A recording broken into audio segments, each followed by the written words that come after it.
تو Dawn news کی report کے مطابق NLC کے ڈائریکٹر جنرل کی جانب سے دائر درخواست میں موقف اختیار کیا گیا کہ چونکہ اس کیس میں آئین کے آرٹیکل 240، 260 اور 212 کی تشریح شامل ہے، اس لیے معاملے کو آئینی بینچ کے سامنے پیش کیا جانا چاہیے تھا۔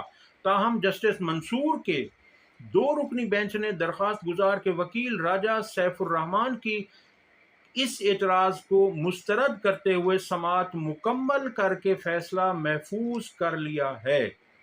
یہ معاملہ NLC کی اس اپیل کے گرد گھومتا ہے جس میں فیڈرل سروس ٹریبونل FST کے اس فیصلے کو چیلنج کیا گیا تھا جس کے تحت NLC ملازمین کو سول سرونٹ کا درجہ دیا گیا۔ درخواست میں کہا گیا کہ FST نے آئینی آرٹیکل 240 اور 242 کو مد نظر رکھے بغیر ملازمین کو سول سرونٹ کا اسٹیٹس دیا ہے، جو کہ غلط تشریح ہے۔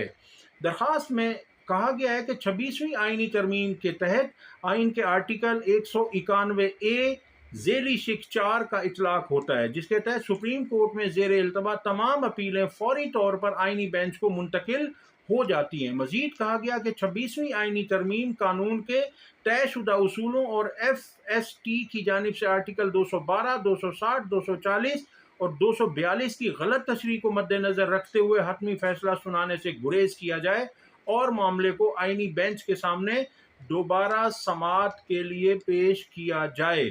اب آپ اندازہ کیجئے کہ کیوں ان لوگوں کو، ایسے تمام لوگوں کو آئینی بینچ پر انحصار ہے۔ اس لیے کہ وہاں پر جو ججز شامل کیے گئے ہیں اکثریت میں، وہ وہی ہیں جو حکومت اور مقتدرہ چاہتی ہے۔ اسی لیے یہ سب چاہتے بھی ہیں کہ ہمارے تمام کیسز انہی کے سامنے جائیں، وہی بینچ ان کی سماعت کرے، کیونکہ اس بینچ پر انہیں اعتماد ہے۔ بہرحال سپریم کورٹ کو، ہائی کورٹس کو تو جو انہوں نے بنا دیا ہے وہ آپ کے سامنے ہے۔ اللہ تعالیٰ آگے خیر کرے۔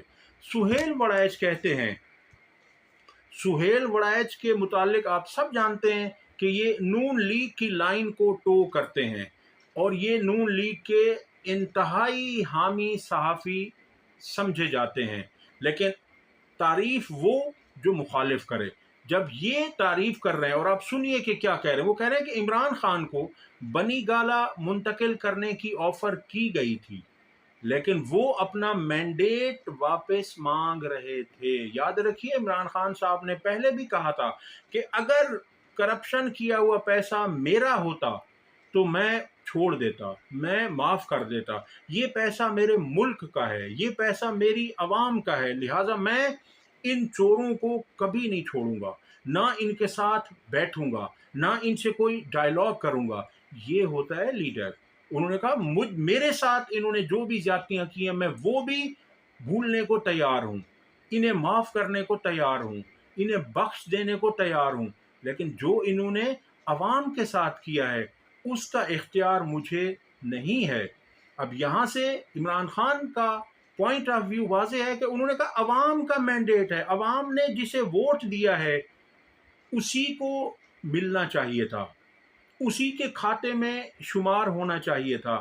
یہ عوام کا ووٹ تھا، یہ عوام کی طاقت تھی۔ اگر میں نے عوام کے حق کے لیے میں کھڑا نہ ہوا تو کل کو عوام میرا ساتھ نہیں دے گی۔ دوسرا انہوں نے کیا کہا ہے، سہیل وڑائچ نے کہہ رہے ہیں کہ مینڈیٹ واپس کرنے کا مطلب نون لیگ کی حکومت کا خاتمہ اور PTI کی حکومت ہے۔ اب اس سے آپ دیکھیے کہ سہیل وڑائچ کو بھی پتہ ہے کہ اگر مینڈیٹ واپس ہوا تو یعنی وہ مینڈیٹ تھا تو تحریک انصاف کا، نون لیگ کو زبردستی دیا گیا فارم 47 کی صورت میں۔ اب اگر وہ واپس ہوتا ہے، واپس کیسے ہوتا؟ واپس الیکشن ٹریبونلز کے ذریعے ہوتا، آئین اور قانون کا راستہ لیتے ہوئے ہوتا کہ وہاں پر کیسز آتے جیسے آئے ہوئے تھے، وہاں فیصلہ ہو جاتا، دودھ کا دودھ اور پانی کا پانی ہو جاتا۔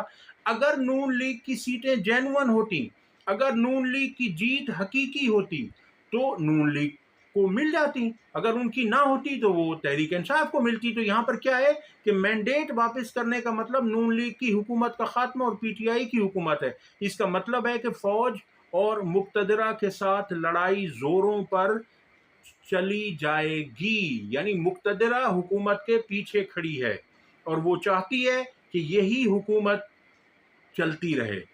تو اس لیے عمران خان صاحب ایسا نہیں چاہتے، وہ چاہتے ہیں کہ جس کا ووٹ ہے، جسے ووٹ دیا گیا ہے، اسی کا ووٹ شمار ہونا چاہیے۔ ظاہری بات ہے، وہ کہتے ہیں آگے سہیل وڑائچ کہ جو بیٹھا ہے وہ اقتدار کب دیتا ہے، یعنی یہ نون لیگ کی طرف اشارہ کر رہے ہیں کہ چونکہ اس وقت نون لیگ حکومت میں بیٹھی ہے تو وہ اپنا اقتدار کیسے واپس کرے گی۔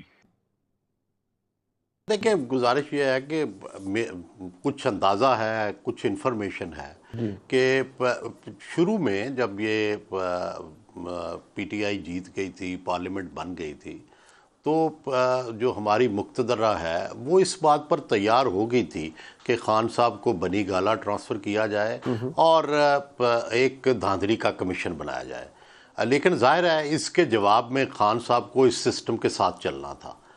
خان صاحب نے اس کو مکمل طور پر مسترد کر دیا، جس کے بعد اب ایک ہی آپشن تھی کہ اگر خان صاحب کی بات مانتے ہیں، اگر فرض کریں خان صاحب سب سے پہلا ان کا مطالبہ ہے میرے مینڈیٹ کو تسلیم کرو۔ مینڈیٹ کو تسلیم کرنے کا کیا مطلب ہے؟ مینڈیٹ کو تسلیم کرنے کا مطلب یہ ہے کہ ہماری میجارٹی دو۔ ہماری میجارٹی دینے کا مطلب ہے شہباز شریف اور پیپلز پارٹی کی کولیشن کی گورنمنٹ ختم، پی ٹی آئی کی گورنمنٹ آ گئی۔ پی ٹی آئی کی گورنمنٹ آنے کا مطلب ہے کہ فوج کے ساتھ اور مقتدرہ کے ساتھ جن سے ان کی لڑائی ہے وہ لڑائی زوروں پہ چلی جائے گی۔ اگلی خبر ہے کہ لاہور اغوا برائے تاوان میں ملوث اسپیشل برانچ کا اہلکار گرفتار۔ لاہور پولیس نے تاوان کے لیے اغوا کیے گئے ایک ہائی پروفائل کیس میں کارروائی کرتے ہوئے اسپیشل برانچ کے ایک اہلکار سمیت 3 افراد کو گرفتار کر لیا ہے۔ پولیس نے مغوی کو بحفاظت بازیاب کروا کر تاوان کی رقم بھی برآمد کر لی ہے۔ جب حکومت اور پولیس صرف عوام پر ظلم ڈھانے میں مصروف عمل رہے گی تو ایسی کارروائیاں ہوں گی۔ پولیس والے کئی مقدمات میں مطلوب ہوتے ہیں، کئی جگہوں پر کئی واقعات میں پولیس والے خود انوالو ہوتے ہیں، اس لیے کہ کوئی پوچھنے والا نہیں ہے۔ انہیں پتہ ہے کہ ہمارا ایسے محکمے سے تعلق ہے کہ ہم پر کوئی باز پرس نہیں ہوگی، لہٰذا ان لوگوں کو کیفر کردار تک پہنچانا چاہیے جس نے بھی جرم کیا ہو، چاہے وہ کسی بھی محکمے سے تعلق رکھتا ہو۔ پولیس کے مطابق چند روز قبل دھرم پورہ انڈر پاس کے قریب سے نعیم ساجد کو گن پوائنٹ پر اغوا کیا گیا۔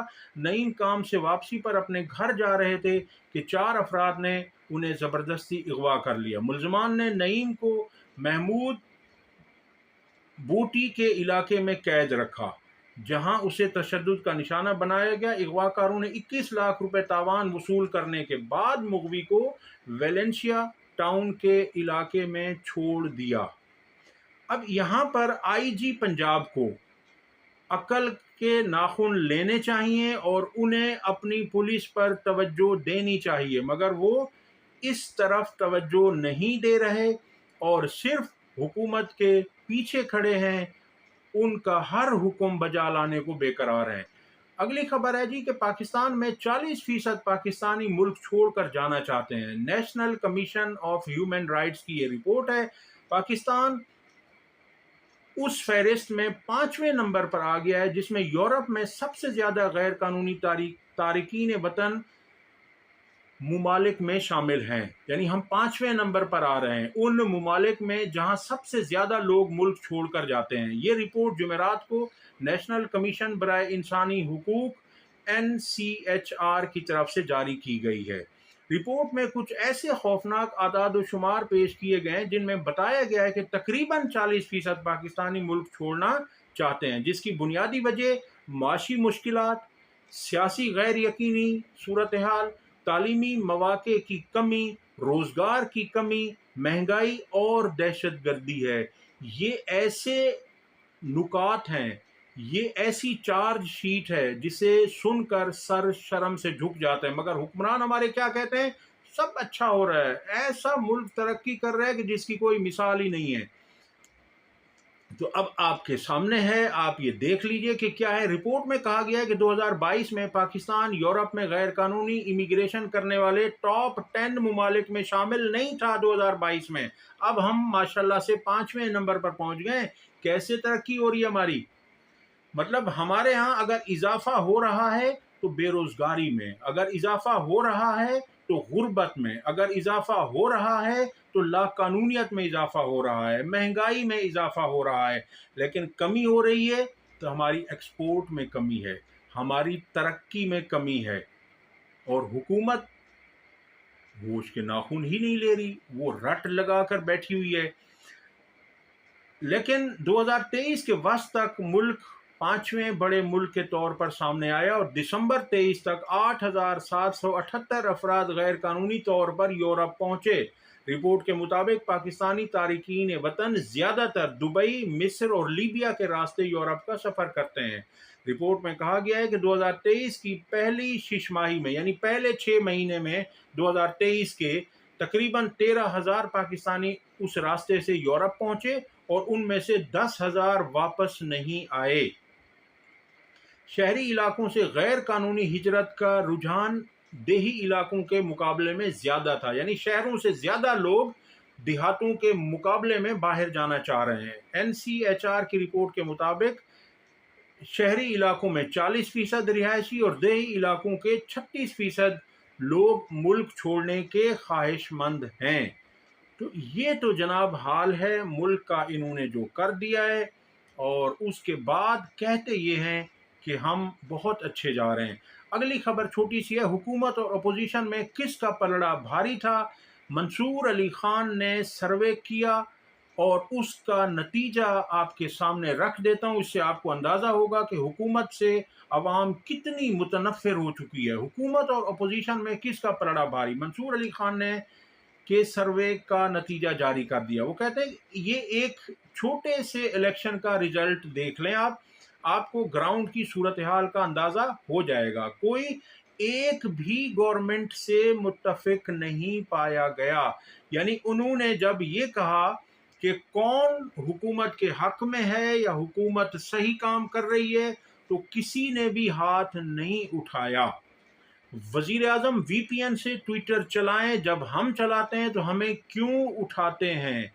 یہ سوالات کیے گئے نوجوانوں نے، اور جب انہوں نے یہ کہا کہ یہ میں آپ کے سامنے رکھوں کہ ایک بھی گورنمنٹ سے متفق نہیں تھا، تو اب اس سے آپ اندازہ کیا کریں گے کہ حکومت کیسی چلائی جا رہی ہے اور عوام اس سے کتنا نالاں ہیں۔ اب تک کے لیے اتنا ہی۔